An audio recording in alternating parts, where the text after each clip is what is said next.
সালাত এমন একটা ইবাদত যে কোনো অবস্থায় আপনাকে আদায় করতে হবে। বুঝলাম সালাত আদায় করতেই হবে। এবার বুঝি সালাত আদায় করে না যারা, তারা কেমন? রাসূল সাল্লাল্লাহু আলাইহি সাল্লাম বলেন, মান তারাকা সালাতা মুতাআম্মিদান ফাকাদ কাফারা। কে যদি ইচ্ছাকৃত সালাত ছেড়ে দেয় তাহলে কাফের হয়ে গেছে। বুরাইদা রাদিয়াল্লাহু তাআলা আনহু বলেন, রাসূল সাল্লাল্লাহু আলাইহি সাল্লাম বলেছেন, বাইনাল আবদি ওয়া বাইনাল কুফরি তারকুস সালাত। মুসলমান এবং কাফের মধ্যে পার্থক্য হচ্ছে সালাত ছেড়ে দেওয়া। যে সালাত আদায় করে সে মুসলমান, যে সালাত আদায় করে না সে কাফের। আবু হুরায়রা রাদিয়াল্লাহু তাআলা আনহু বলেন, রাসূল সাল্লাল্লাহু আলাইহি ওয়াসাল্লাম বলেছেন, উমিরতু আন উকাতিলান নাস হাত্তা ইয়াকুলু লা ইলাহা ইল্লাল্লাহ ওয়া ইকুমুস সালাহ। আল্লাহ নবী বলেন, আমাকে আদেশ করা হয়েছে আমি মানুষকে লা ইলাহা ইল্লাল্লাহ বলতে বলবো আর সালাত আদায় করতে বলবো। প্রয়োজনে পিটিয়ে মারবো, না হয় মরবো, পিটিয়ে সালাত আদায় করাবো ওকে। এই কথা আল্লাহ নবী বলছেন, পিটিয়ে। আল্লাহ রাসূল বলছেন, মুরা আওলাদাকুম বিসসালাত ওয়া হুম আবনাউনা। তোমরা তোমাদের ছেলে মেয়েকে সালাত আদায় করতে বলো যখন ছেলে মেয়ের বয়স 7 বছর। ওয়াজরিবুহুম আলাইহা ওয়া হুম আবনাউনা। পিটিয়ে সালাত আদায় করাও যখন ছেলে মেয়ের বয়স 10 বছর 15 বছর হয়ে গেছে, ছেলে মেয়ে নামাজ পড়ে না, তখনও বাপ বেঁচে আছে। এই কথা মিথ্যে। এটা বাপ নয়, ওটা হলো সৎ বাপ।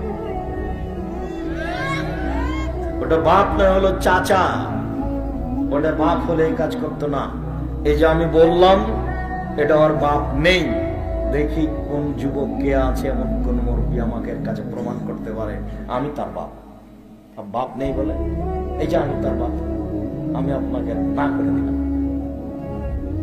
কিসের ভিত্তিতে আপনি হ্যাঁ করবেন দেখি?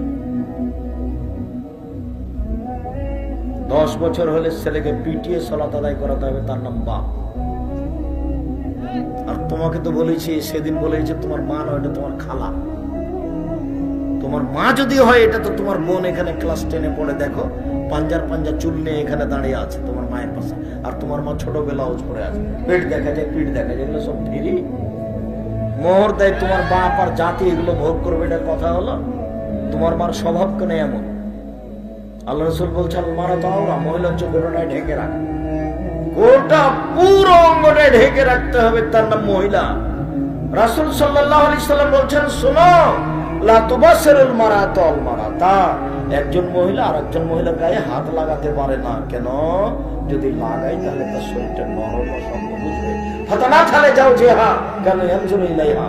তখন নরম হলে তার স্বামীকে বলবে, খালেদার শরীরটা এত নরম।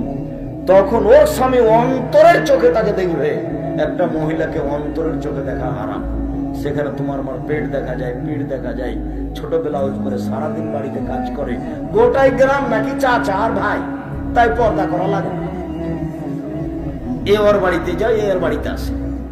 আমি আমার চাচারাকে দেখেছি আমাদের বাড়িতে বলতো সালাম নাই, বলতো আব্দুর রাজ্জাক আছো গো, এ বলে ঢুকে যাচ্ছে। এটা হারাম নীতি। কি বলে ঢুকতে হবে? আসসালামু আলাইকুম। যতই খারাপ লাগুক, যতই আইন না লাগুক, সালামই দিতে। আইন না লাগছে, সালাম দিয়ে ঢোকা কেমন কথা? আসসালামু আলাইকুম এভাবে বলবো কেন? বলবো আব্দুর রাজ্জাক তোমার মা আছে, তোমার বাপ আছে বলে ঢুকবো? এটাই চূড়ান্ত। সালাম দিয়ে ঢুকতে হবে।